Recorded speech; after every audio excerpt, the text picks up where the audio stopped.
Bonjour tout le monde, j'espère que vous allez bien. On se retrouve aujourd'hui avec une nouvelle vidéo qui va parler un peu de maladies chroniques, un peu de fibromyalgie et beaucoup de théories des petites cuillères et de spoonie.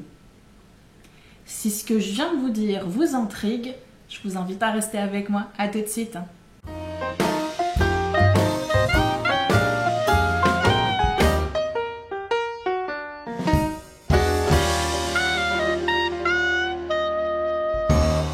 Je m'appelle Céline et je suis une spoonie depuis plus de 10 ans. Bonjour Céline! Alors avant de rentrer dans le vif du sujet de cette vidéo et vous expliquer ce qu'est une spoonie et ce qu'est la théorie des petites cuillères, je voulais juste faire un petit rappel très rapide, deux petits rappels, mais que vous commencez à avoir l'habitude. Je vais finir par les enregistrer et juste les mettre au montage. Je pense que ça sera plus simple. Beaucoup de bruit sur la place, donc du coup je suis obligée de fermer mes fenêtres vraiment à contre-cœur parce qu'il y a un petit vent délicieux qui nous rafraîchissait l'air. C'était fort agréable. Mais bon, je suis obligée de fermer parce que y a un monsieur qui peint et en même temps qui se prend pour un DJ. Voilà. Je pense qu'il y a des gens, ils testent des concepts sur la place Saint-Projet. Et si ça marche, ils les exportent après ailleurs. Bref, il y a du bruit, les fenêtres sont fermées, donc vous allez entendre du bruit. Et comme les fenêtres sont fermées, je commence à avoir pas mal chaud dans mon appartement. Donc je vais briller telle une boule à facettes sur la piste de danse. Mais que voulez-vous, c'est pas grave, vous m'avez déjà vu entièrement au naturel. Donc entre une tête de zombie maquillée brillante et une tête de zombie au naturel, vous avez le choix. Petit préambule, fait. Donc, théorie des petites cuillères et spoonie. Qu'est-ce que c'est donc encore que ça que Céline, elle nous a inventé et qu'elle nous a sorti du fond de l'internet? C'est pas du tout quelque chose que j'ai inventé et c'est pas du tout quelque chose qui est caché. C'est quelque chose qui est même très répandu, notamment sur la sphère plutôt anglophone, il faut l'avouer. Pour toutes les personnes qui sont atteintes de pathologies chroniques, en tête de liste, LR dans l'os, fibro, lupus, tout ce qui va être spondylarthrite ankylosante et tout le pataquès. Vous en avez 1,3 milliard, je vous laisse choisir, vous avez ce qu'il faut pour vous amuser. Et du coup, ce sont des termes, des concepts qui sont connus de ces personnes-là parce que ça expose un petit peu la manière dont on fonctionne. Donc une spoonie, qu'est-ce que c'est? Un ou une spoonie, c'est une personne tout simplement atteinte d'une pathologie chronique, j'ai réussi, et qui doit du coup adapter son quotidien pour pouvoir pallier aux aléas de cette maladie. Et ce terme-là est un dérivé de la théorie des petites cuillères qui a été imaginée par une américaine qui s'appelle Christine Miserandino. Oui, je sais, ça fait pas très américain, mais je vous promets, elle est américaine. Cette dame est atteinte du lupus et elle a un blog qui s'appelle butyoudontlook.sick.com. Donc en gros, mais tu n'as pas l'air malade. Donc c'est un site qui est en anglais malheureusement, mais pour les personnes qui savent bien parler anglais, il y a beaucoup d'informations qui sont super intéressantes, surtout si vous avez un intérêt particulier à vous renseigner sur les pathologies chroniques. Donc n'hésitez pas, si vous arrivez à baragouiner un peu en anglais, ça peut être un bon truc, je vous mettrai le lien en barre information. Et donc cette personne, Christine, de son prénom, atteinte du lupus, a eu à un moment donné à expliquer à son ami et à d'autres personnes de son entourage en quoi consistait avoir le lupus. Et au-delà de ça, en quoi consistait le fait d'être malade tous les jours, toute l'année, pendant beaucoup d'années, toute sa vie. Et du coup, elle a imaginé une sorte de métaphore, une allégorie, en utilisant des petites cuillères. Donc c'est de là que vient ce terme et ce nom-là. Ça fait un petit moment que j'ai envie de vous parler de tout ça, parce que c'est un terme que j'emploie relativement facilement dans mon quotidien, et donc c'est un mot que vous allez m'entendre dire, et je voulais vraiment que vous sachiez en quoi il consiste. Mais du coup, j'arrivais pas à trouver l'angle avec lequel je voulais aborder cette vidéo théorie des petites cuillères, un petit peu comme pour les vidéos fibromyalgie. Parce que j'avais envie de vous expliquer les choses, mais en même temps je voulais pas encore une fois tomber dans le pathos et dans le larmoyant, mais je voulais quand même que ce soit une vidéo qui soit assez complète pour qu'elle soit comprise et qu'on qu'on arrive à cerner que c'est quelque chose qui est sérieux. Donc voilà, j'arrivais pas à déterminer et au final, hier, en repensant à tout ça, je me suis dit, qui mieux que la personne qui a imaginé cette théorie pour vous expliquer ce qu'est la théorie des petites cuillères. Donc du coup, je vais dans cette vidéo-là vous lire une explication, un texte que Christine Miserandino a écrit par rapport à la théorie des petites cuillères et du coup je vais peut-être faire quelques petites remarques en cours de route histoire d'illustrer peut-être par rapport à mon vécu personnel et à mon quotidien. Si vous me voyez regarder en bas, c'est tout simplement parce que j'ai mes petites notes sur mon Chromebook et que du coup je vais vous lire le texte. Le texte que je vais d'ailleurs vous le mettre en PDF qui sera téléchargeable sur mon article. Comme ça, si vous voulez le récupérer et puis le partager autour de vous, il n'y a absolument aucun souci. Alors ce texte-là, il a été traduit en français par une dame qui s'appelle Louise Trudel. Donc je vous mettrai également tout ça en barre d'informations. Et donc il est destiné à toutes les personnes proches désireuses de comprendre les personnes atteintes d'une maladie invalidante. Voilà, quel que soit le nom de la maladie invalidante. Si vous n'avez pas le lupus, vous n'avez pas la fibro, mais que vous êtes atteinte au quotidien par une pathologie qui vous handicape et qui vous oblige à adapter votre quotidien par rapport à cette maladie, vous pouvez vous reconnaître dans la théorie des petites cuillères. Voilà. Donc, Christine commence par nous exposer et introduire un petit peu sa vie. Ma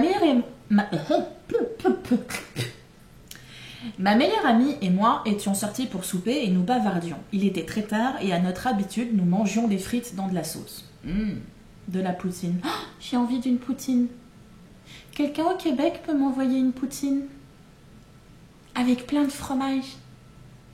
S'il vous plaît. Un jour. Telles des filles de notre âge, nous passions beaucoup de temps dans ce restaurant pendant nos années collège à parler des garçons, de la musique et d'autres choses ordinaires qui nous semblaient tellement importantes en ce temps-là. Nous n'étions jamais sérieuses et passons notre temps à rire et à nous amuser. Comme il était l'heure de mes médicaments et que je m'apprêtais à les prendre avec une bouchée, comme je le faisais habituellement, mon amie me regarde comme si elle me voyait pour la première fois. Et d'un regard neuf et un brin bizarre, plutôt que de continuer notre conversation, elle me demanda à brûle-pourpoint comment je me sentais avec mon lupus et qu'est-ce que ça faisait d'être malade. Ça m'a surprise, non seulement parce qu'elle posait une question un peu comme par hasard, mais surtout parce que je croyais qu'elle connaissait tout ce qu'il y avait à savoir au sujet du lupus. Elle m'accompagnait chez le médecin depuis des années, elle me voyait marcher avec une canne, elle m'avait vu vomir dans la salle de bain plus d'une fois, elle m'avait vu pleurer de douleur, qu'y avait-il de plus à savoir? J'ai commencé à parler rapidement des pilules, des maux, des douleurs, mais elle ne semblait pas satisfaite des réponses que je lui apportais. J'étais encore surprise parce qu'elle était ma colocataire et mon amie depuis des années. Je pensais qu'elle connaissait déjà la définition médicale de lupus. Alors elle me regardait avec une expression que chaque personne malade connaît trop bien. Le visage de la curiosité pure au sujet de quelque chose qu'une personne bien portante ne peut vraiment pas comprendre. Sa vraie question était ce que je ressentais, pas physiquement, mais ce que c'était d'être malade. Comme j'essayais de me composer une attitude sereine, j'ai regardé les tables autour de moi pour trouver de l'aide ou au moins pour gagner du temps pour réfléchir à la réponse que j'allais lui apporter. J'essayais de trouver les bons mots. Comment répondre à une question à laquelle je n'avais moi-même pas encore trouvé de réponse? Comment expliquer chaque détail de chaque journée affectée par la maladie? Comment rendre clairement les émotions d'une personne malade? J'aurais pu laisser tomber et comme d'habitude lui servir une blague et changer de sujet. Mais je me souviens maintenant avoir pensé que si je n'essayais pas de lui expliquer, je ne pourrais jamais m'attendre à ce qu'elle comprenne. Si je ne peux pas expliquer ceci à ma meilleure amie, comment pourrais-je faire comprendre mon monde à qui que ce soit d'autre? Je devais au moins essayer. À ce moment même, la théorie des petites cuillères était née. J'ai rapidement pris toutes les cuillères qui se trouvaient sur la table. J'ai aussi pris toutes les cuillères des tables avoisinantes. Je l'ai regardé droit dans les yeux et je lui ai dit « Voici, maintenant, tu as le lupus ». Elle m'a regardé d'un drôle d'air décontenancé, comme n'importe qui aurait pu l'être si on lui avait donné un bouquet de petites cuillères. Le métal froid des cuillères s'entrechoquait dans mes mains alors que je les regroupais avant de les flanquer dans les siennes. Je lui ai alors expliqué que la différence entre être malade et être en santé tient dans le fait de devoir faire des choses et d'avoir constamment à penser des choses dont les autres ne se soucient même pas. Les gens en santé ont le luxe d'une vie sans ses choix, un cadeau que la majorité des gens tiennent pour acquis. La plupart des gens, particulièrement les jeunes, commencent leur journée avec une montagne de possibilités sans s'y arrêter et l'énergie de faire tout ce qu'ils désirent. Pour la plupart, ils n'ont pas à se soucier des effets de leur action. Alors pour mon explication, j'ai utilisé des cuillères pour l'illustrer. Je voulais quelque chose de concret, quelque chose qu'elle pourrait tenir et que je pourrais lui enlever, puisque chaque personne qui tombe malade ressent une espèce de sentiment de perte de la vie qu'elle avait avant. Si je pouvais lui enlever les petites cuillères, alors elle pourrait connaître le sentiment de voir quelqu'un ou quelque chose extérieur, dans mon cas, le lupus, être en contrôle. Elle a pris les cuillères avec enthousiasme. Elle ne comprenait pas ce que je faisais, mais mon amie était toujours partante pour s'amuser. Alors je crois bien qu'elle pensait que je lui faisais une nouvelle blague, comme j'avais l'habitude de le faire en parlant des choses un peu taboues. Elle ne savait pas encore à quel point j'étais devenue très sérieuse. Je lui ai demandé de compter ses cuillères. Elle a demandé pourquoi. Et je lui ai expliqué que quand on est en santé, on croit avoir en sa possession une réserve éternelle de cuillères. Cependant, comme tu dois maintenant planifier ta journée, tu dois savoir exactement combien tu as de cuillères en main en partant. Et cela ne garantit pas que tu n'en perdras pas en cours de route. Mais au moins, cette donnée aide à savoir où tu te situes en début de ta journée. Elle a compté 12 petites cuillères. Elle a ri et elle a dit qu'elle en voulait plus. Et je lui ai rétorqué que non. J'ai su de suite que ce petit jeu allait fonctionner, car elle a paru déçue. Et nous n'avions même pas encore commencé. Depuis des années, je voulais moi aussi avoir plus de petites cuillères. Et je n'ai toujours pas trouvé le moyen d'en avoir plus. Alors pourquoi lui en aurais-je donné à elle ? Je lui ai aussi conseillé de savoir en tout temps combien elle en avait et de ne pas les laisser tomber. Car elle devait toujours se souvenir qu'elle avait le lupus. Ou autre pathologie chronique. Je préfère le répéter à chaque fois. Je lui ai demandé de dresser la liste de toutes ses tâches de la journée, en incluant même les plus simples. En listant les tâches du quotidien ou les choses amusantes à faire, je lui ai expliqué comment chacune lui coûterait une cuillère. Alors qu'elle allait directement à la tâche se préparer pour aller travailler, comme étant sa première étape du matin, je l'ai arrêtée en lui retirant une cuillère. Je lui ai presque sauté dessus. J'ai dit « Non, tu ne peux pas juste te lever. Tu dois faire un effort pour ouvrir les yeux et réaliser que tu es déjà en retard probablement. Tu n'as pas bien dormi la nuit précédente. Tu dois te sortir péniblement du lit et ensuite tu dois manger avant de faire quoi que ce soit d'autre. Parce que si tu ne manges pas, tu ne pourras pas prendre tes médicaments. Et si tu ne prends pas tes médicaments, tu devras alors renoncer à toutes les cuillères de ta journée et possiblement celles du lendemain. » Je lui ai alors rapidement pris une cuillère. Et elle a réalisé qu'elle ne s'était pas encore habillée. Prendre sa douche lui a coûté une autre cuillère, car elle devait laver ses cheveux et raser ses jambes. Toutes ces petites choses si tôt dans la journée auraient facilement pu lui coûter plus qu'une cuillère, mais j'ai voulu lui donner une chance. Je ne voulais pas lui faire peur trop rapidement. S'habiller lui a coûté une autre cuillère. Je l'ai arrêtée et j'ai divisé toutes les autres tâches pour lui démontrer qu'on doit s'attarder à chaque petit détail de la vie. Tu ne peux pas simplement mettre n'importe quel vêtement quand tu es malade. Je lui ai expliqué que je dois choisir mes vêtements en fonction de mon état. Si mes mains sont douloureuses aujourd'hui, je ne porterai pas quelque chose qui a des boutons. Si j'ai des ecchymoses sur les bras, je porterai des manches longues. Si je fais de la fièvre, je porterai un chandail pour rester au chaud, etc. Si je perds mes cheveux, je dois prendre plus de temps pour être présentable. Ensuite, je m'alloue encore 5 minutes pour m'apitoyer sur mon sort. Car j'ai mis plus de 2 heures pour accomplir tout ça. Je pense qu'elle commençait à comprendre quand théoriquement, elle n'était même pas encore partie travailler et qu'il ne lui restait plus que 6 cuillères en main.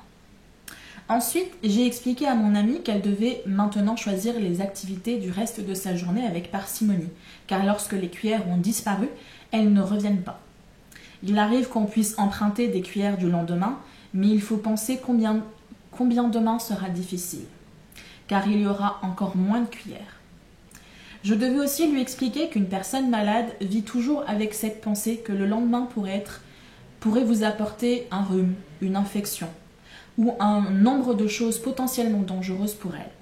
Alors, on ne peut pas être à court de cuillères, parce qu'on ne sait pas quand on en aura vraiment besoin.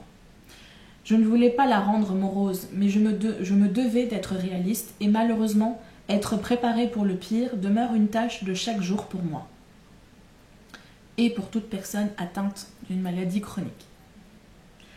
Nous avons poursuivi avec le reste de la journée et elle a lentement appris que sauter un repas lui coûterait une cuillère, tout comme rester debout dans le train ou même travailler trop longtemps à l'ordinateur sans pause. Rester debout, rester assis, voilà, il y a plein de choses, je vous en parle très souvent, des choses qui peuvent déclencher, moi en ce qui me concerne, les douleurs, mais pour d'autres, différentes crises. Elle a été forcée de faire des choix et de voir les choses différemment. Dans notre hypothèse, elle a dû choisir de ne pas aller faire ses courses en rentrant de travailler pour avoir la force de souper ce soir-là. Alors faire les courses, c'est faire l'épicerie. Je préfère le préciser pour les Québécois qui n'auraient pas forcément compris l'expression. Quand nous sommes arrivés à la fin de sa pseudo-journée, elle a dit qu'elle avait faim. Sommairement, je lui ai rappelé qu'il ne lui restait plus qu'une petite cuillère. Si elle cuisinait, elle n'aurait pas assez d'énergie pour faire la vaisselle. Si elle allait au restaurant, il se pourrait qu'elle soit trop fatiguée pour pouvoir conduire prudemment jusqu'à la maison. J'ai ajouté que je n'irais pas jusqu'à inclure au jeu. Elle aurait probablement la nausée, donc que cuisiner était hors de question. Alors, elle a décidé de réchauffer de la soupe en boîte. C'était facile. Ensuite, je lui ai dit qu'il était maintenant 19h, seulement 19h, et qu'elle avait le reste de la soirée avec sa seule petite cuillère, qu'elle pouvait faire quelque chose de plaisant, ou faire le ménage dans son appartement, ou autre chose, mais qu'elle ne pouvait pas tout faire. Mon amie exprime rarement ses émotions. Alors, lorsque j'ai vu à quel point elle était bouleversée, j'ai compris qu'à son tour, elle avait compris. Je ne voulais pas la troubler, mais j'étais heureuse de penser que peut-être, finalement, elle me comprendrait un peu. Elle avait les larmes aux yeux, et quand elle m'a demandé doucement « Christine, comment fais-tu ? Fais-tu vraiment ça tous les jours ?» J'ai expliqué que certains jours étaient pires que d'autres, et que certains jours j'avais plus de cuillères que d'autres. Mais ça ne disparaissait jamais, et je ne pouvais pas vivre sans y penser. Ça, c'est important de le réaliser, notamment pour les personnes qui sont extérieures à ce que peut vivre quelqu'un qui est malade et qui a tendance à dire « Oui, mais tu penses trop à ta maladie, tu es trop centré sur ta maladie, mais c'est qu'on n'a pas le choix. » C'est-à-dire que chaque action qu'on pose dans le quotidien nous remet en face automatiquement qu'on est malade.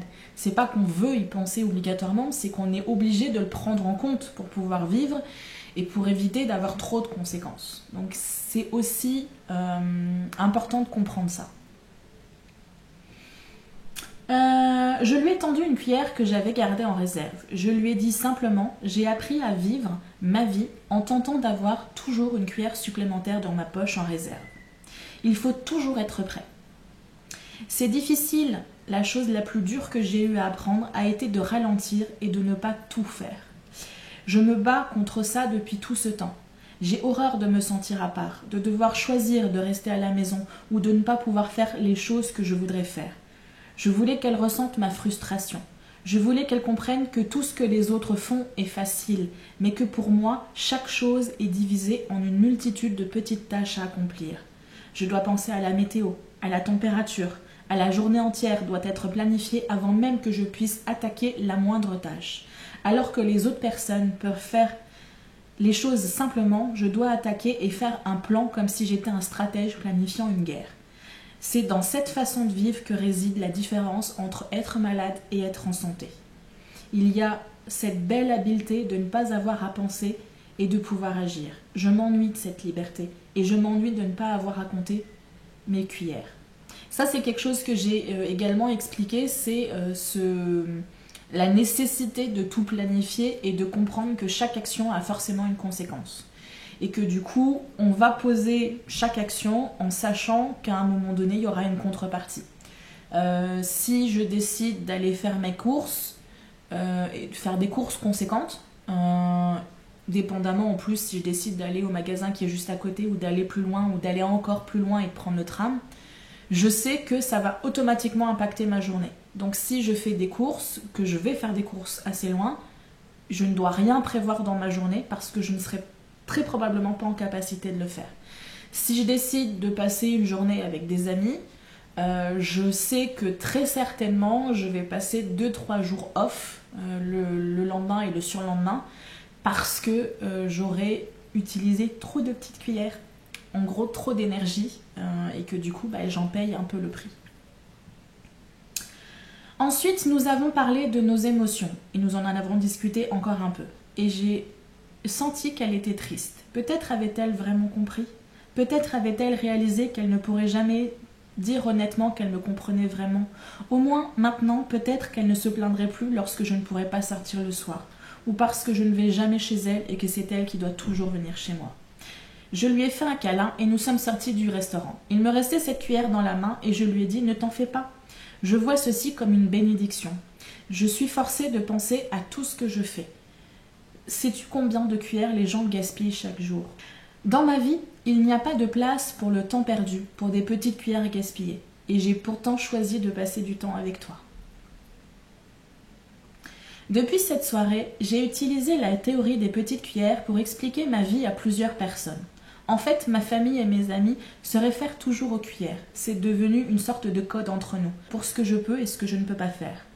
Dès que les gens comprennent la théorie des cuillères, ils semblent me comprendre un peu mieux, et je crois qu'ils vivent également leur vie différemment. Je crois que cette explication n'est pas uniquement utile pour comprendre le lupus, mais également pour comprendre tous ceux vivant avec un handicap ou une maladie.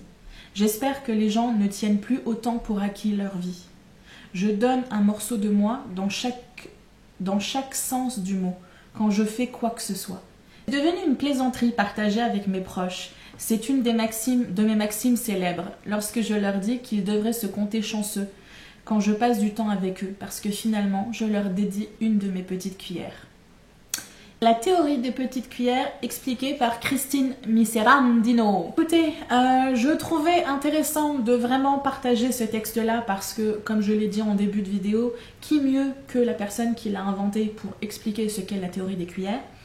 Je trouve que c'est une histoire, une idée, un concept, une théorie qui est intéressante à connaître, tant pour les personnes qui ne sont pas réellement concernées, mais au moins ça leur permet de comprendre ce qu'une personne de leur entourage, parce que très concrètement, on a très facilement des gens dans notre entourage qui sont atteints de pathologies chroniques ou de handicap. Et je pense que ça peut être aussi intéressant pour les personnes qui sont concernées par ces pathologies, et surtout ça peut être un outil pour aider de communiquer avec son entourage, communiquer de manière ludique. Moi je l'ai utilisé cette théorie pour essayer de l'expliquer avec des personnes de mon entourage qui n'étaient pas forcément mal intentionnées, mais qui à juste titre ne pouvaient pas comprendre, parce qu'on ne peut jamais comprendre quelqu'un tant qu'on n'est pas dans ses baskets, et on ne sera jamais dans ses baskets. Moi je suis malade, et encore j'ai beaucoup de chance parce que j'ai quand même des périodes où je suis quand même relativement libre de mes mouvements.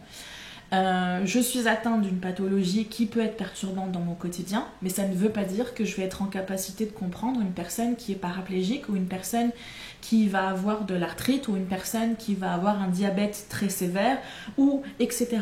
On a chacun un vécu et on doit toujours essayer de faire en sorte d'être le plus bienveillant les uns avec les autres, malgré le fait que l'on pense connaître et l'on pense comprendre. On ne comprend jamais à 100% ce que peut vivre l'autre.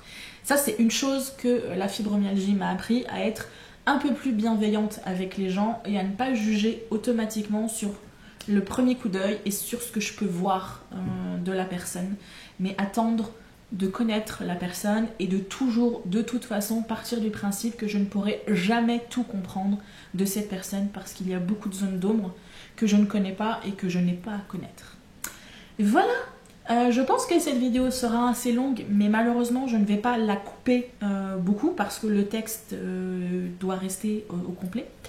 J'espère que vous avez pu du coup découvrir cette théorie des cuillères et qu'elle pourra soit vous aider à comprendre un petit peu mieux les personnes qui vous entourent et qui sont concernées par ça, ou soit si vous êtes concerné par une pathologie chronique, comprendre que vous n'êtes pas tout seul et que vous avez éventuellement une petite théorie toute mignonne et toute rigolote pour faire comprendre les choses autour de vous et à votre entourage.